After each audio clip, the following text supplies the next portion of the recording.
Good morning, y'all, and welcome to day 49 of 100 Days to Life-Changing Confidence. This morning's scriptures will be in Matthew 14:22 through 33 and John 32 through 44. So if y'all are ready, let's get started. And the word says, Jesus quickly made his disciples get into a boat and cross to the other side ahead of him while he sent people away. After sending the people away, he went up a mountain to pray by himself. When evening came, he was there alone. The boat, now hundreds of yards from the shore, was being thrown around by the waves because it was going against the wind. Between 3 and 6 o'clock in the morning, he came to them. He was walking on the sea. When the disciples saw him walking on the sea, they were terrified. They said, "It's a ghost," and began to scream because they were afraid. Immediately, Jesus said, "Calm down. It's me.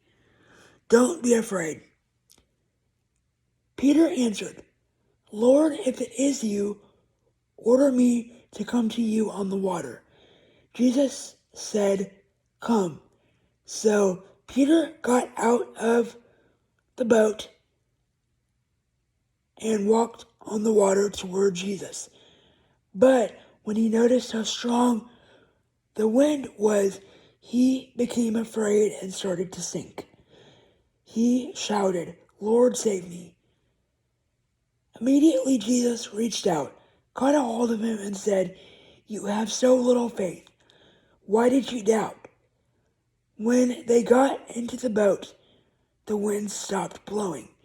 The men in the boat bowed down to Jesus and said, "You are truly the Son of God." They crossed the sea and landed at Gennesaret.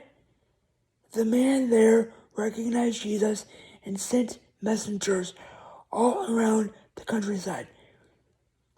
They brought him everyone who was sick. They begged him to... Oh, I'll just go ahead and finish it.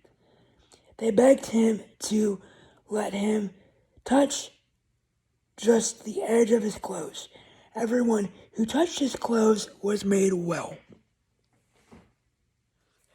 Our last scripture of the day comes to us from John chapter 11, verses 32 through 44.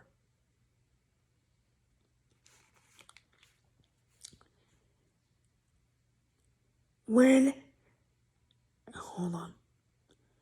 Mary arrived where Jesus was and saw him, she knelt at his feet and said, "Lord, if you had been there, my brother would not have died."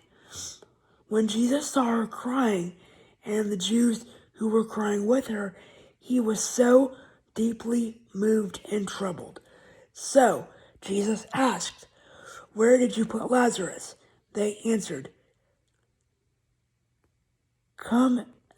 him, "Lord, come and see." Jesus cried. The Jews said, "See how much Jesus loved him." But some of the Jews asked, "Couldn't this man who gave a blind man sight keep Lazarus from dying?" Deeply moved again, Jesus went into the tomb. It was a cave with a stone covering and an entrance. Jesus said, "Take the stone away." Martha, the dead man's sister, told Jesus, "Lord, there must already be a stench. He's been dead for 4 days." Jesus said to her, Didn't I tell you that if you believe, you would see God's glory?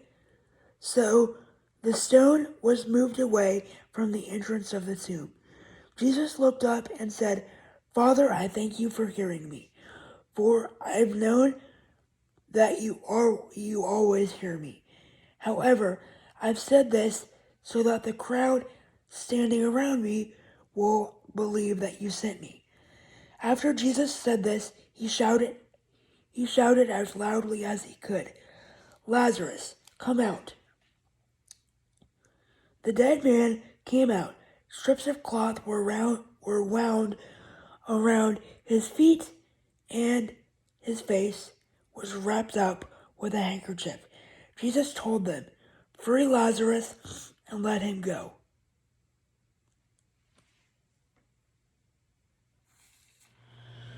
Let's go over our summary notes for this morning. The first one I wrote down was, God's got us, so why do we doubt him? I think in life, given specific circumstances, of course, everyone at some point in their life either becomes angry with God or just altogether shuts him out completely. And all of that to say,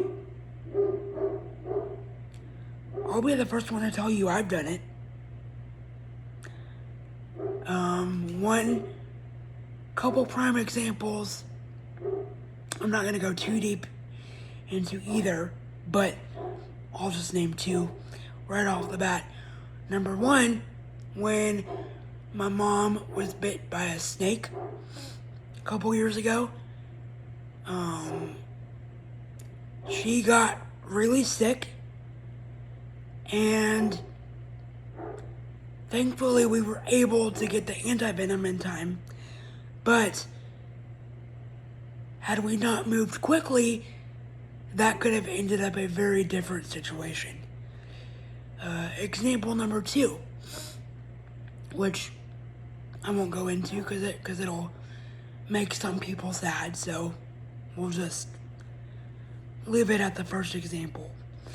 But I, for one, know what it's like to be on both sides of this, and I'll tell you that sometimes real life will hit, and it can become very easy for us to doubt God. But when that happens, that also means that Satan is crawling through and trying to creep through, and I don't know about y'all, but I don't want any part of that. Number two, those who believe will see the glory of Jesus. That comes from John 11:40.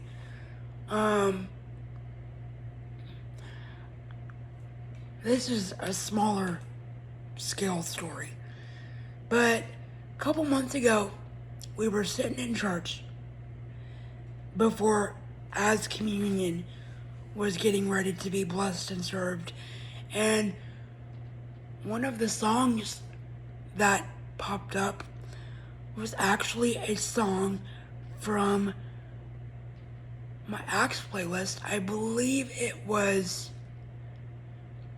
Blessings by Laura Story, and one of my smaller version prayers to God previously was, it was kind of funny because I was like, we could really use a modern touch of music in our church. And God listened to that and he said, I got you. So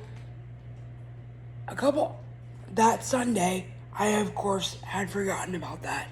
And then that song pops up, and all of a sudden I'm starting to bawl in church. Now, mind you, I came from a very very open church background in our last church. So when I started doing this, my mom was like, honey, there's no tissues. This is the Lutheran church. They don't expect that to happen all the time. But it did. So we dealt with that accordingly. That is our devotionals for the week. And I will see y'all on Monday. Have a very blessed weekend, everybody. Bye.